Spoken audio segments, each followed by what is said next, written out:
क्या आप जानते हैं कि काशी के मणिकर्णिका घाट पर जब चिता की आग भी ठंडी पड़ने लगती है, ठीक उस वक्त सुबह के 3:40 पर ब्रह्मांड में एक ऐसी घटना घटती है जो विज्ञान की समझ से भी परे है। ये वो समय है जब महादेव का डमरू मौन होकर भी बजता है। नमस्कार। आज हम किसी मोटिवेशन या टाइम मैनेजमेंट की बात नहीं करेंगे। आज बात होगी उस गुप्त ग्रंथ की जो काशी के एक पुराने मंदिर की दीवारों में सदियों तक छिपा रहा। एक ऐसा ग्रंथ जिसमें लिखा है 21 ब्रह्म मुहूर्त रहस्य, और वो एक लॉस्ट फॉर्मूला जो अगर आपने समझ लिया तो आपकी किस्मत बदलने में 3 साल या 3 महीने नहीं बल्कि घड़ी देखकर सिर्फ 3 मिनट लगेंगे। जी हाँ, सिर्फ 3 मिनट।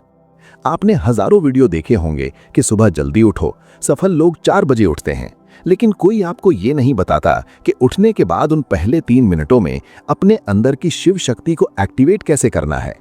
अगर आप सुबह 4 बजे उठकर भी वही चिंता, वही स्ट्रेस और वही मोबाइल फोन चेक कर रहे हैं तो आपने ब्रह्म मुहूर्त को नहीं, सिर्फ एक घड़ी के समय को चुना है। आज मैं आपको उस प्राचीन ग्रंथ का वो निचोड़ देने जा रहा हूं जिसे नागा साधु काल भेदन कहते हैं, यानी समय को चीरकर अपनी वास्तविकता खुद लिखना। हमारे शास्त्रों में कहा गया है यथे पिंडे तथा ब्रह्मांडे, यानी जो आपके शरीर में है वही ब्रह्मांड में है। लेकिन समस्या ये है कि हमारा शरीर उस ब्रह्मांडीय ऊर्जा से डिस्कनेक्ट हो चुका है।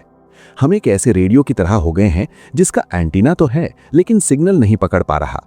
काशी का ये गुप्त सूत्र कहता है कि 24 घंटे में से केवल 48 मिनट, जी हाँ, जिसे हम ब्रह्म मुहूर्त कहते हैं, वो समय होता है जब ओजोन लेयर और ब्रह्मांडीय किरणें यानी कॉस्मिक रेज एक खास कोण पर होती हैं।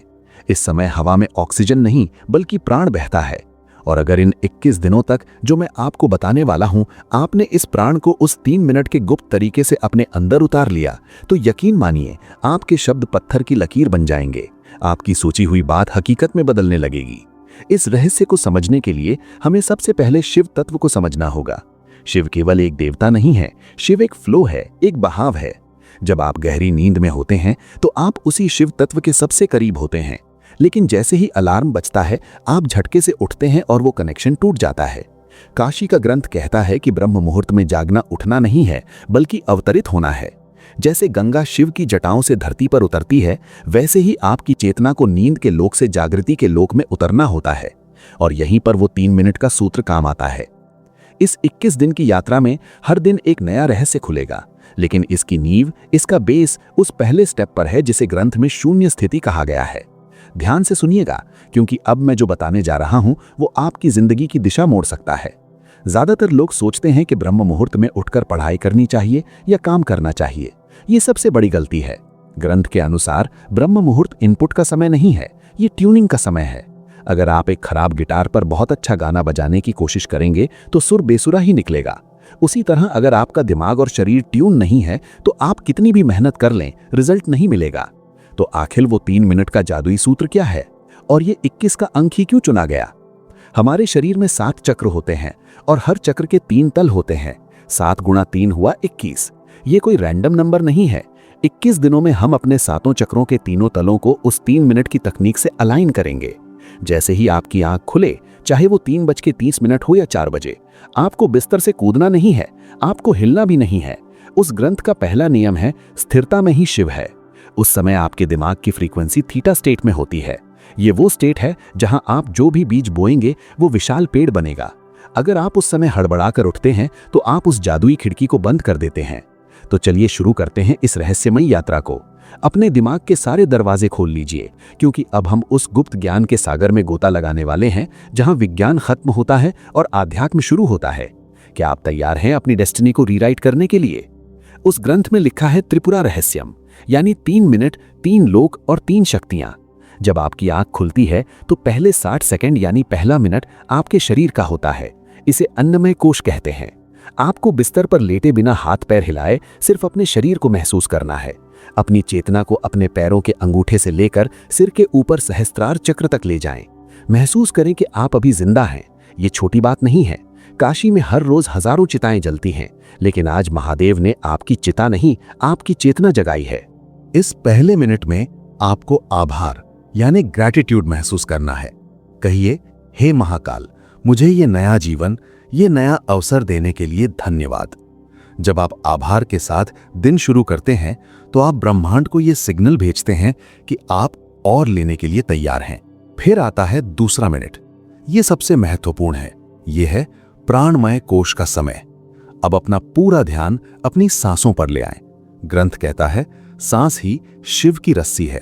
ब्रह्म मुहूर्त में आपकी दोनों नाड़ियां, इड़ा यानी चंद्र और पिंगला, संतुलन में आने की कोशिश कर रही होती हैं। आपको बस अपनी सांसों की गति को देखना है, उसे बदलने की कोशिश ना करें। बस देखें कि हवा कैसे अंदर जा रही है और कैसे बाहर आ रही है। इस दूसरे मिनट में विजुअलाइज करें कि हर सांस के साथ ब्रह्मांड की सुनहरी ऊर्जा यानी गोल्डन एनर्जी आपके अंदर भर रही है, और हर बाहर जाती सांस के साथ आपके शरीर की बीमारी, सुस्ती और नकारात्मकता काले धुएं की तरह बाहर निकल रही है। ये महज कल्पना नहीं है, ये एक मानसिक क्रिया है जो आपके शरीर के सेल्स को रीप्रोग्राम करती है। इसे शिव श्वास क्रिया कहते हैं। और अब आता है तीसरा मिनट। ये है मनोमय कोश यानी मैजिक का समय। जब शरीर शांत है, सांसें लय में है, तब आपका दिमाग एक कोरे कागज जैसा होता है। इस तीसरे मिनट में आपको अपना संकल्प दोहराना है। लेकिन सावधान, यहां लोग गलती करते हैं। वो कहते हैं मैं अमीर बनना चाहता हूं या मैं स्वस्थ होना चाहता हूं। ग्रंथ कहता है चाहत कमी को दर्शाती है। आपको ऐसे सोचना है जैसे वो चीज पहले ही हो चुकी है। मैं शक्तिशाली हूं, मैं अपने लक्ष्य को पा चुका हूं, शिव की कृपा मेरे साथ है। इस तीसरे मिनट में उस दृश्य को अपनी बंद आंखों से देखें, अपनी सफलता को, अपनी खुशी को। उसे इतना स्पष्ट देखें जैसे आप कोई HD मूवी देख रहे हों। जब आप ब्रह्म मुहूर्त की शांति में थीटा स्टेट में ये बीज बोते हैं, तो पूरी प्रकृति, सारे पंचतत्व उस बीज को पेड़ बनाने में जुट जाते हैं। ये है वो 3 मिनट का सूत्र। शरीर के प्रति आभार, सांसों का शुद्धिकरण, संकल्प का बीज। लेकिन दोस्तों, एक दिन करने से कुछ नहीं होगा। उस गुप्त ग्रंथ में 21 दिनों का चक्र बताया गया है, और ये 21 दिन आसान नहीं होने वाले। ये आपके पुराने मैं की मृत्यु और नए मैं का जन्म है। चलिए अब समझते हैं कि इन 21 दिनों में आपके साथ क्या होगा और आपको इसे कैसे संभालना है। ग्रंथ ने इन 21 दिनों को 3 चरणों यानी फेजेस में बांटा है। 7-7 दिनों के 3 चरण। पहला चरण दिन 1 से 7, विषपान, डिटॉक्सिफिकेशन। शायद आपको ये शब्द अजीब लगे, विषपान, लेकिन याद है जब समुद्र मंथन हुआ था तो अमृत से पहले हलाहल विष निकला था, और उसे महादेव ने ही अपने कंठ में धारण किया था। जब आप कल सुबह से ये 3 मिनट की तकनीक शुरू करेंगे तो शुरुआती 7 दिन आपके लिए बहुत मुश्किल होंगे। आपका शरीर विद्रोह करेगा, आपको नींद ज्यादा आएगी, सिर भारी लगेगा, पुराने दबे हुए इमोशंस बाहर आएंगे।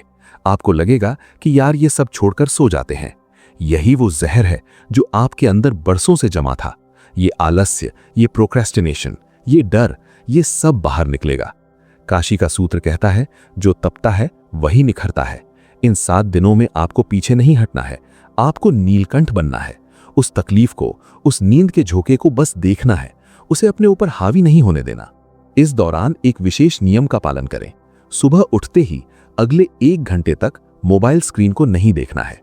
अगर आपने इन 7 दिनों में मोबाइल की नीली रोशनी अपनी आंखों में डाल ली तो समझिए आपने अपने पीनियल ग्लैंड को अंधा कर दिया। ये वो समय है जब आपका तीसरा नेत्र सक्रिय होने की कोशिश कर रहा है। उसे अंधेरा चाहिए, मोबाइल की लाइट नहीं। इन 7 दिनों में खूब पानी पिएं, क्योंकि आपका शरीर अपनी गंदगी बाहर निकाल रहा होगा। अगर आप इन 7 दिनों के संघर्ष को पार कर गए तो समझ लीजिए आपने अपनी पुरानी आदतों की कमर तोड़ दी है। दूसरा चरण दिन 8 से 14, अघोर दृष्टि यानी ऑब्जर्वेशन। जब शरीर थोड़ा शांत हो जाएगा तब 8वें दिन से खेल दिमाग का शुरू होगा। अघोर का अर्थ है जो घोर नहीं है, यानी जो सरल है, जिसमें कोई भेदभाव नहीं। इन दिनों में आपको अचानक बहुत सारे आइडियाज आएंगे। कभी कभी बहुत पुरानी बुरी यादें भी सताएंगी। ग्रंथ कहता है विचारों को पकड़ो मत, उन्हें बहने दो।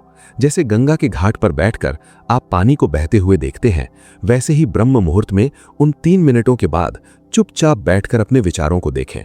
इस फेज में आपको एक अजीब सी शांति महसूस होने लगेगी। आपको लगेगा कि आप अपने शरीर से अलग हैं। यही वो समय है जब आपकी फ्रीक्वेंसी बदलना शुरू होती है। आप नोट करेंगे कि जिन चीजों पर आपको पहले गुस्सा आता था, अब वो आपको बेकार लगेंगी। आप छोटी मोटी बहसों में पड़ना बंद कर देंगे। क्यों? क्योंकि अब आपकी ऊर्जा मूलाधार चक्र से ऊपर उठकर हृदय चक्र की तरफ बढ़ रही है। इन दिनों में एक काम जरूर करें। उन 3 मिनटों के बाद 5 मिनट के लिए ओम नमः शिवाय का मानसिक जाप करें। बोलकर नहीं, मन में। ये मंत्र एक वाइब्रेशन है जो आपके डीएनए को रिपेयर करता है। ये विज्ञान भी अब मानने लगा है कि साउंड फ्रीक्वेंसी से मैटर बदलता है। तीसरा चरण, दिन 15 से 21, शिव सायुज्य यानी अलाइनमेंट। ये वो चरण है जिसका इंतजार हर साधक करता है। 15वें दिन के बाद आपको अलार्म की जरूरत नहीं पड़ेगी। 3:40 पर आपकी आंख अपने आप खुलेगी, एकदम फ्रेश, जैसे किसी ने अंदर लाइट चला दी हो। इस समय आप देखेंगे कि आप जो सोचते हैं वो बहुत जल्दी हकीकत होने लगता है। इसे हम लॉ ऑफ अट्रैक्शन कहते हैं, लेकिन काशी के ग्रंथ में इसे संकल्प सिद्धि कहा गया है। आप किसी को याद करेंगे, उसका फोन आ जाएगा। आप किसी काम के बारे में सोचेंगे, उसके रास्ते अपने आप खुलने लगेंगे। ये कोई चमत्कार नहीं है, ये सिर्फ इसलिए हो रहा है क्योंकि अब आपका एंटेना ब्रह्मांड के सिग्नल के साथ ट्यून हो चुका है। इन आखिरी 7 दिनों में अपनी उस 3 मिनट की विजुअलाइजेशन को बहुत मजबूत कर दें, क्योंकि अब आपका सबकॉन्शियस माइंड पूरी तरह खुला हुआ है। अब आप इसमें जो डालेंगे वो आपकी किस्मत बन जाएगा। लेकिन दोस्तों, ये सफर 21वें दिन पर खत्म नहीं होता। ग्रंथ के अंत में एक चेतावनी लिखी है, शक्ति उसी के पास ठहरती है जो उसका सम्मान करता है। अगर 21 दिन बाद आप वापस अपनी पुरानी आदतों में लौट गए, फिर से वही देर तक सोना, वही मोबाइल में टाइम बर्बाद करना शुरू कर दिया, तो वो अर्जित की हुई ऊर्जा धीरे धीरे रिस जाएगी, ये लीकेज हो जाएगा। इस 3 मिनट के सूत्र को अपनी लाइफस्टाइल बना लीजिए। सोचिए, दिन के 1440 मिनटों में से क्या आप अपने भाग्य के लिए सिर्फ 3 मिनट नहीं निकाल सकते? काशी का वो पुराना मंदिर आज भी वहीं है, गंगा आज भी बह रही है, और वो ब्रह्म मुहूर्त आज भी हर सुबह आपके दरवाजे पर दस्तक देता है। फर्क सिर्फ इतना है कि कल तक आप सो रहे थे, लेकिन अब आप जाग चुके हैं।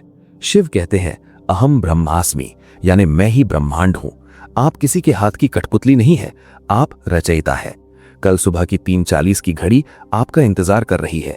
बिस्तर छोड़िए, आलस्य छोड़िए और अपने माथे पर उस विजय तिलक को महसूस कीजिए जो महाकाल खुद आपको लगाने आ रहे हैं।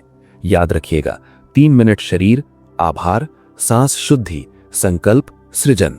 तो कौन कौन कल सुबह से इस काल भेदन की यात्रा पर मेरे साथ चल रहा है? कमेंट में हर हर महादेव लिखकर अपनी हाजिरी जरूर लगाइएगा, क्योंकि जब हम साथ में संकल्प लेते हैं तो ऊर्जा कई गुना बढ़ जाती है। मिलते हैं ब्रह्म मुहूर्त में। तब तक के लिए अपनी ऊर्जा को बचाकर रखें और शिव के प्रवाह में बहते रहें। ओम नमः शिवाय।